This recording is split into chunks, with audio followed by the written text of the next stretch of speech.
What would you do if a 9-year-old kid in duct-taped boots claimed he could heal your child? And he was right. It was cold that morning in Birmingham, Alabama. Not cold enough to snow, but the kind that made your breath show and your fingertips sting. People rushed in and out of the Children's Medical Center on 7th Avenue, bundled in scarves, clutching coffee cups, moving fast like they could outrun whatever brought them there. But one person wasn't moving. He sat on a flattened cardboard box near the revolving doors, drawing quietly in a weather-beaten notebook. His name was Ezekiel Zeke Carter, just 9 years old.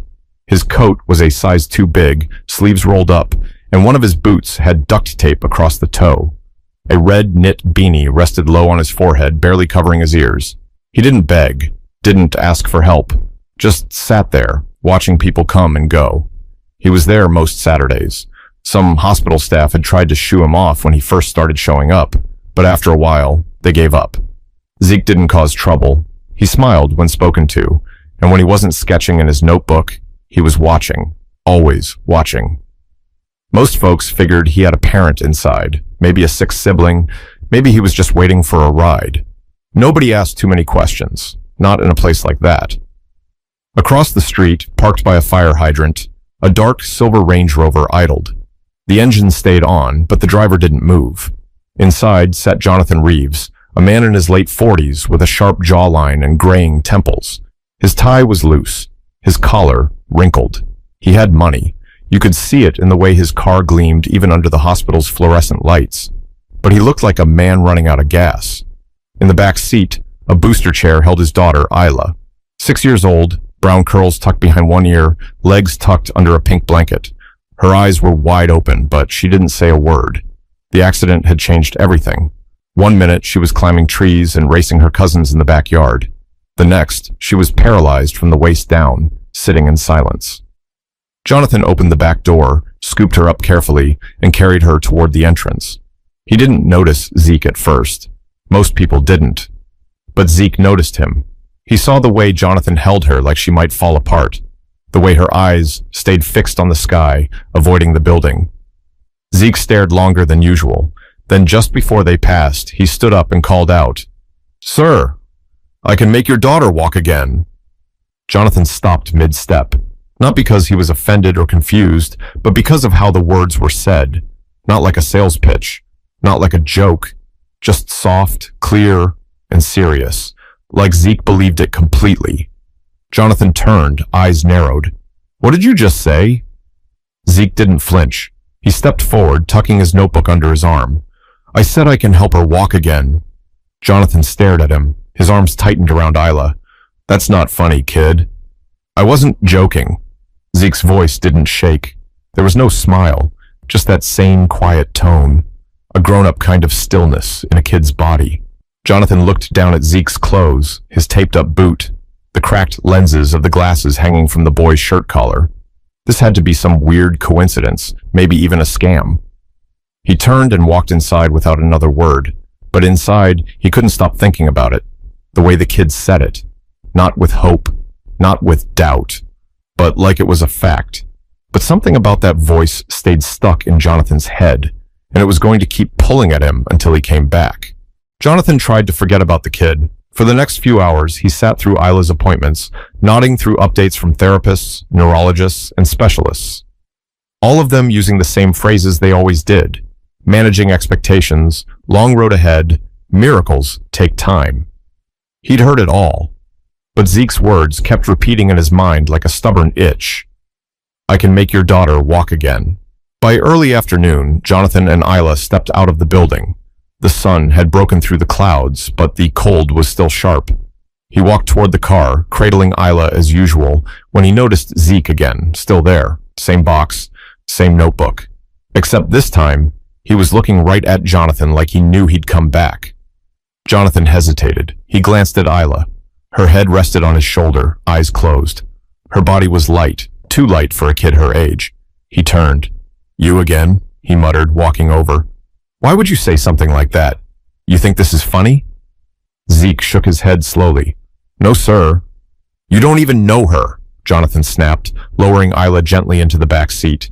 "You don't know what she's been through. You don't know what we've been through."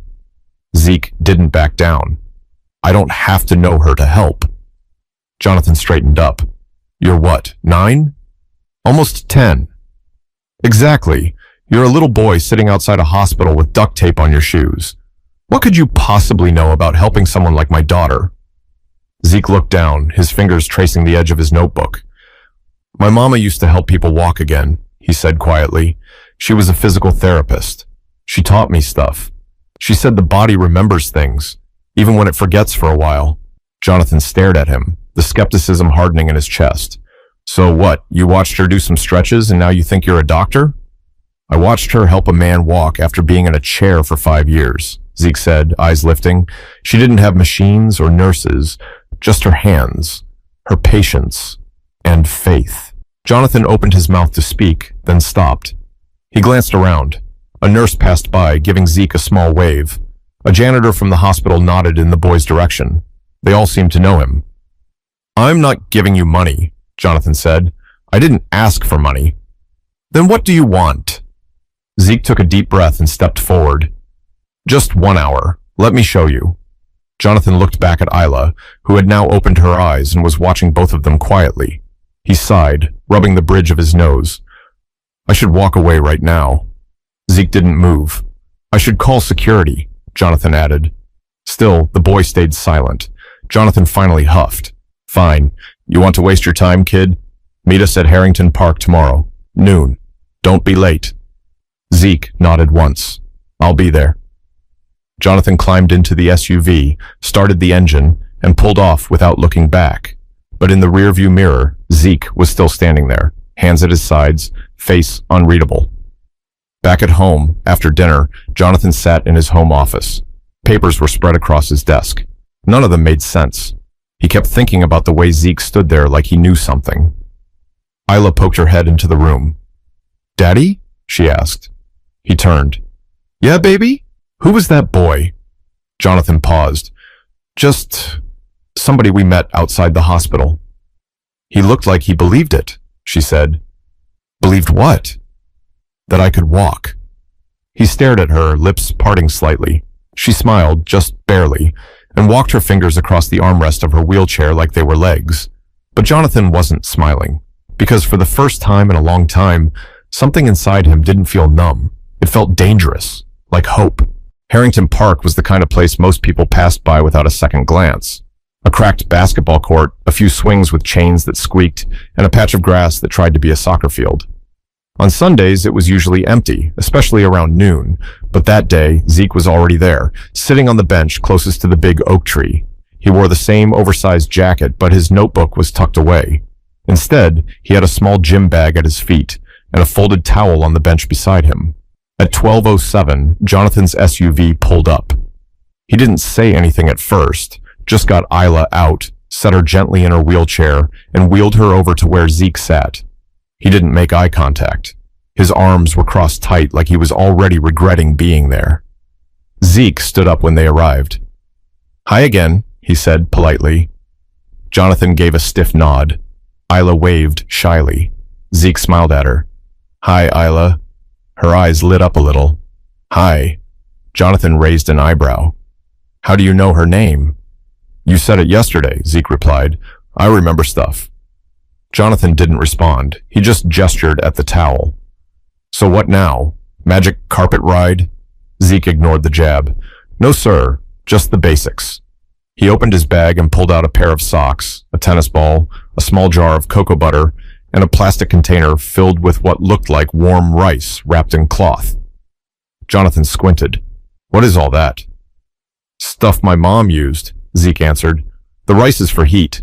Helps loosen tight muscles. The ball is for pressure points.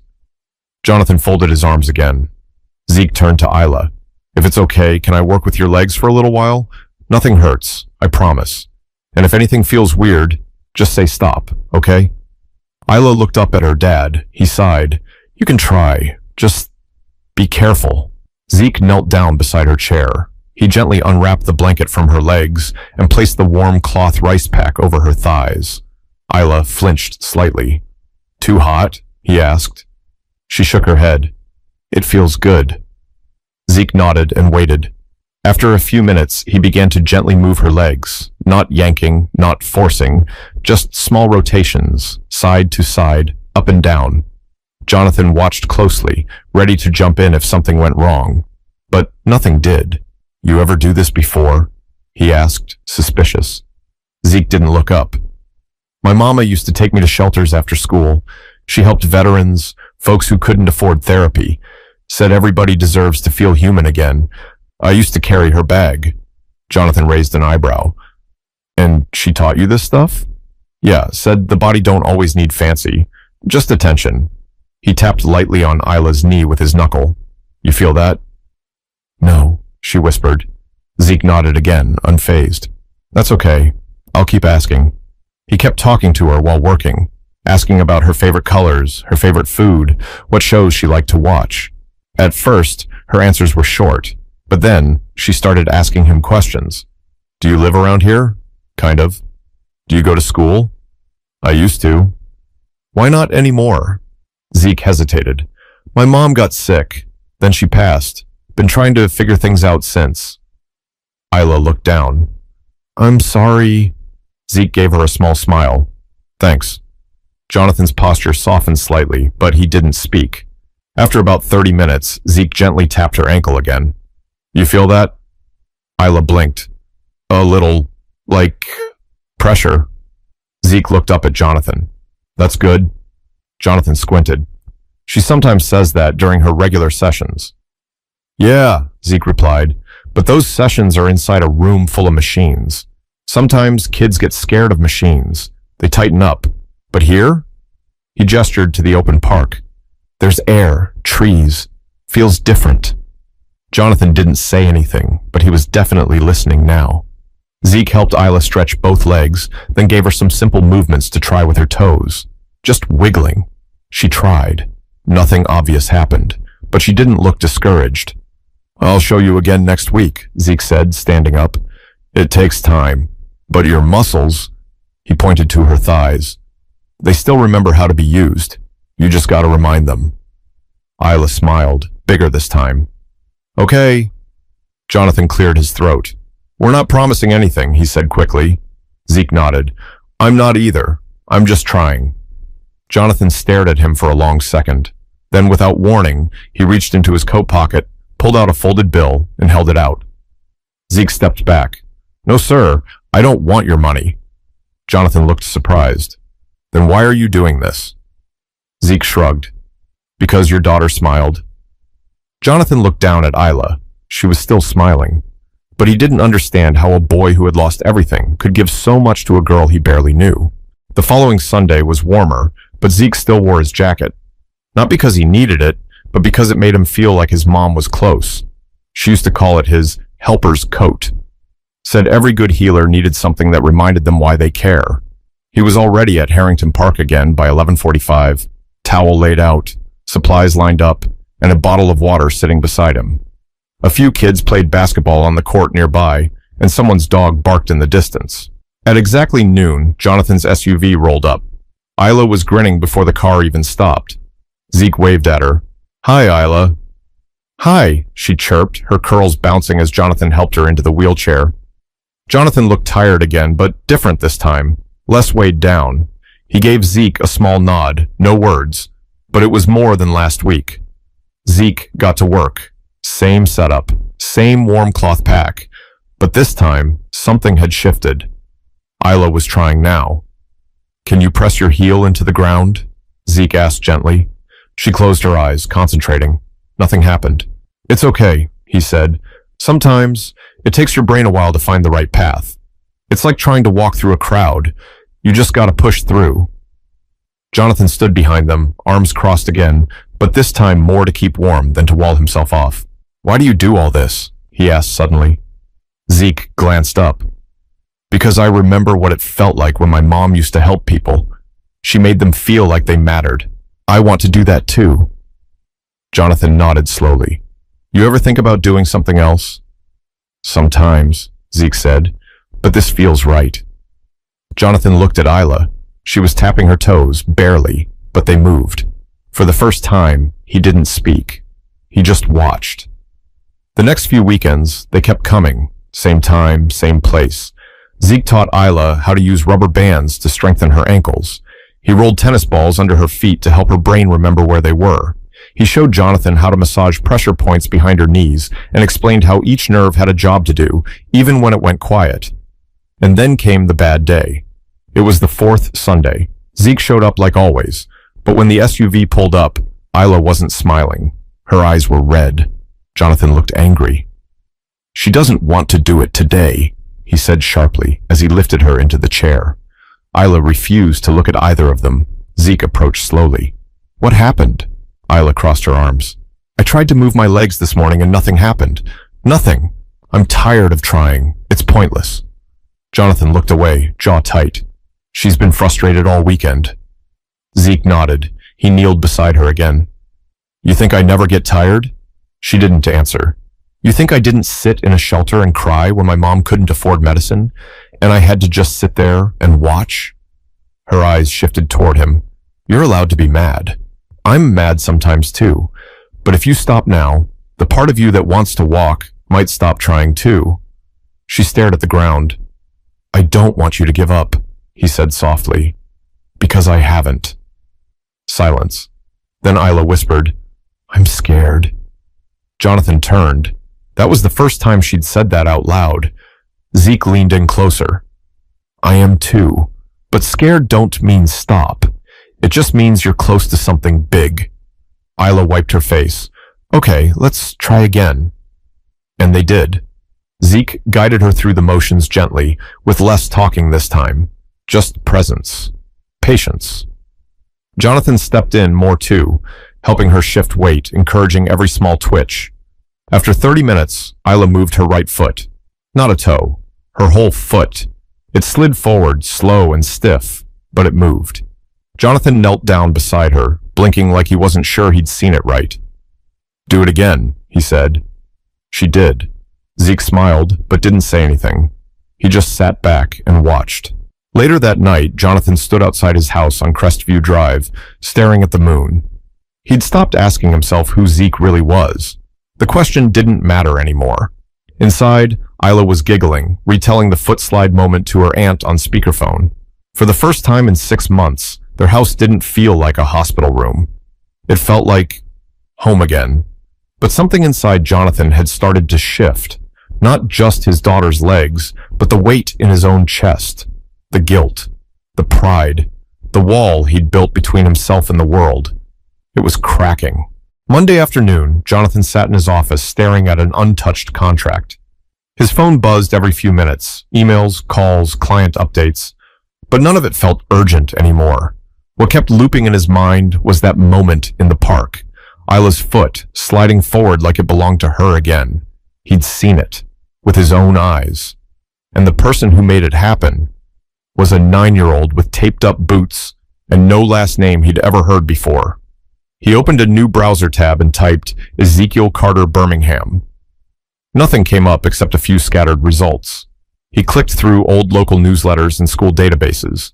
A few mentions of a Zeke and his mother, Monique Carter, at a community clinic. No address, no recent info. He shut the laptop and leaned back.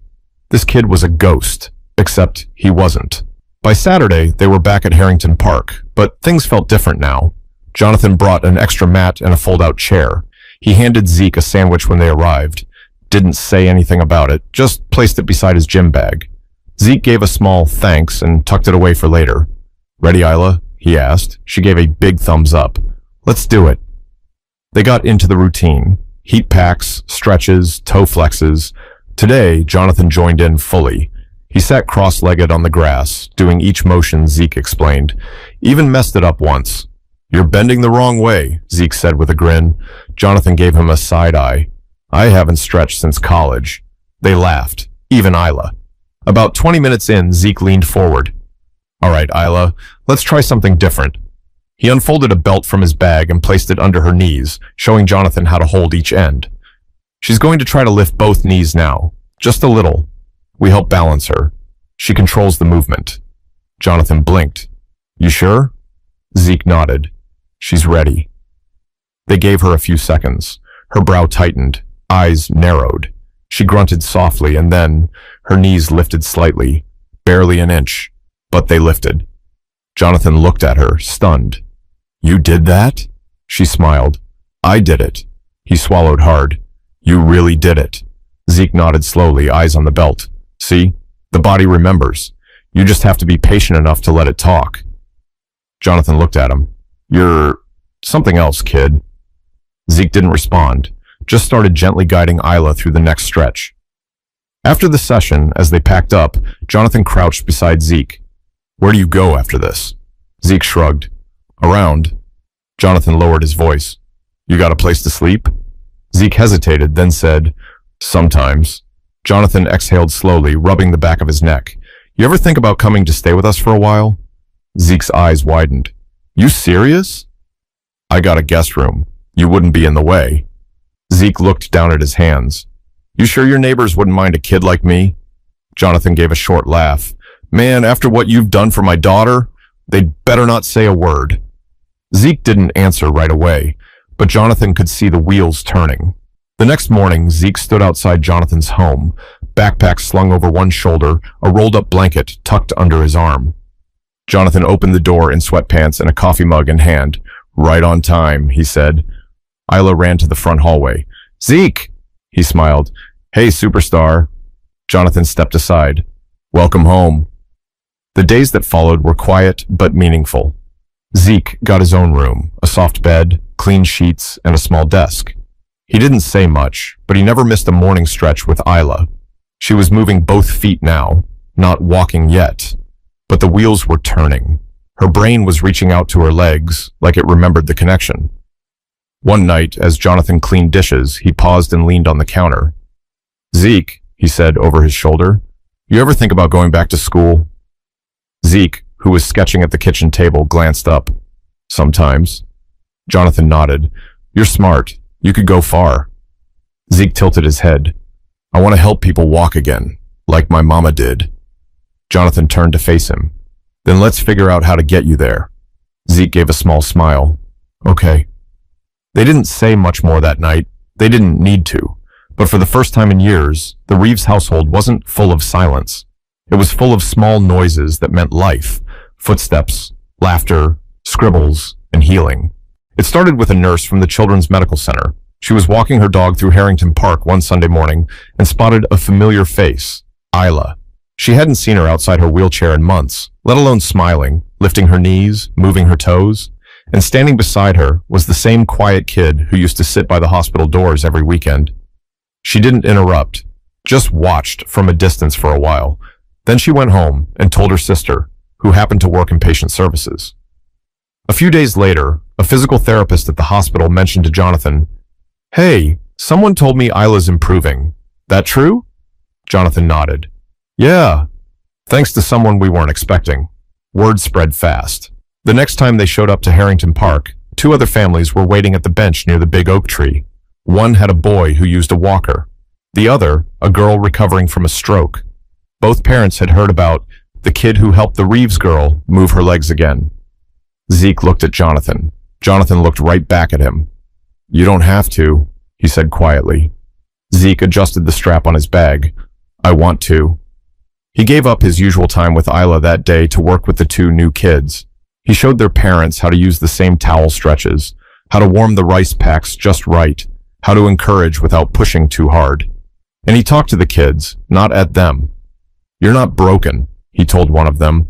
"You're just learning a different way to be strong." Isla watched everything from her wheelchair, her hands folded in her lap. She didn't complain once. Later that afternoon, on the drive home, she said, "I like watching him help people." Jonathan glanced at her in the rearview mirror. "Yeah?" "Yeah. It makes me feel like I'm part of something good." He smiled. By the next weekend, 5 families showed up. The week after that, it was 11. A local pastor brought folding chairs. A nearby diner started dropping off bagels and coffee. Somebody printed flyers that read, "Free movement classes, Sundays at noon, Harrington Park." They didn't mention Zeke's name, but everyone knew who it was. A local reporter showed up with a camera and a notepad. Jonathan pulled Zeke aside. "You okay with this?" Zeke looked around, at the families, at the kids moving their limbs, at Ayla laughing with a girl on a walker. He nodded. As long as it's not about me, it's about them. The reporter wrote her piece. It ran on the second page of the Birmingham Sunday Post under the headline, 9-year-old with a gift helps dozens heal in a city park. They didn't share his full name. Zeke asked them not to, but people found out anyway. A local doctor offered to mentor him. A nonprofit asked if they could fund some equipment. Someone else offered free tutoring. For the first time since his mother passed, people didn't just look at Zeke. They saw him. But Zeke never bragged. He still laid out the towel the same way every Sunday. Still used the same duct-taped boots. Still checked in with Ayla first before helping anyone else. But now, the park that once echoed with silence and sore bodies had become a place filled with movement, and a boy who had no home had become the heart of something bigger than himself. It had been 9 Sundays. 9 Sundays of towels laid on grass, of Isla's knees lifting higher, of small victories shared with strangers who'd become something closer to family. But this Sunday was different. Zeke could feel it before they even pulled up to the park. The air was warmer, the trees swayed a little slower. Even Ayla was quieter in the back seat, focused, almost like she was preparing for something big. When they arrived, a small crowd had already formed. Nothing loud or flashy, just families setting up folding chairs, therapists kneeling in front of kids, parents with hopeful eyes. And right in the middle of it all was that same worn-out bench under the oak tree. Zeke didn't say anything at first, just unpacked his bag, rolled out the towel, and gave Ayla a look. "You ready?" She nodded. No smile. Just that look again. Serious, determined. Jonathan wheeled her to the center of the mat. Zeke knelt in front of her. "Same as before," he said softly. "We help you stand. You do the rest." Jonathan moved behind her and placed his hands under her arms. Zeke took her legs, guiding them gently into place. "Okay," Zeke whispered. "On 3. She closed her eyes. 1, 2, 3. Jonathan lifted. Zeke steadied her knees, and then she stood. Her legs trembled, her arms shook, but she was up, on her own 2 feet. The crowd fell silent. Some kids gasped. One mother clapped a hand over her mouth. Ayla opened her eyes slowly and smiled. "I'm standing." Zeke blinked back something in his eyes. "Yeah, you are." Jonathan froze for a second like he couldn't breathe. Then he let go. She stayed up. He stepped back, shaking. She's doing it." Zeke stepped back too, just a little. "She's been doing it." Ayla took one shaky step, then another. And then, because she was 6 and brave and didn't know how to be afraid, she took a 3rd step, all on her own, before falling into her father's arms. He caught her, laughing, crying, his hands trembling as he held her. "You did it," he whispered. "You really did it." Ayla turned to Zeke. "You said I would." He gave her a small grin. "I said we'd try." That afternoon, nobody left the park in a hurry. People stayed, talked, hugged, some prayed. Zeke sat back on the bench and watched it all. He didn't say much. He never did. Later that night, Jonathan stood in the kitchen while Zeke poured cereal in a bowl. "You know, you changed everything," he said. Zeke didn't look up. Ayla did. Jonathan walked over and placed a hand on the boy's shoulder. "My daughter walked today, and not because of a hospital or a doctor or a miracle drug. She walked because a kid with nothing decided to show up, again and again, even when nobody asked him to." Zeke nodded. "That's what my mom would have done." Jonathan's throat tightened. "I wish she could have seen this." "She did," Zeke said softly. "I think she sees everything." Jonathan wiped his eyes. "Zeke," he said quietly, "you're gonna change a lot of lives." Zeke looked up at him. "I already am. There are people in this world who might not have fancy degrees, shiny resumes, or a perfect past, but they carry something far more valuable: heart, grit, and a reason to keep showing up. Sometimes the most broken people are the ones holding the tools to help others heal. If this story moved you, don't just keep it to yourself, share it. And if you know a kid like Zeke or a girl like Ayla, tell them this: you matter, you're needed, and your time is not over.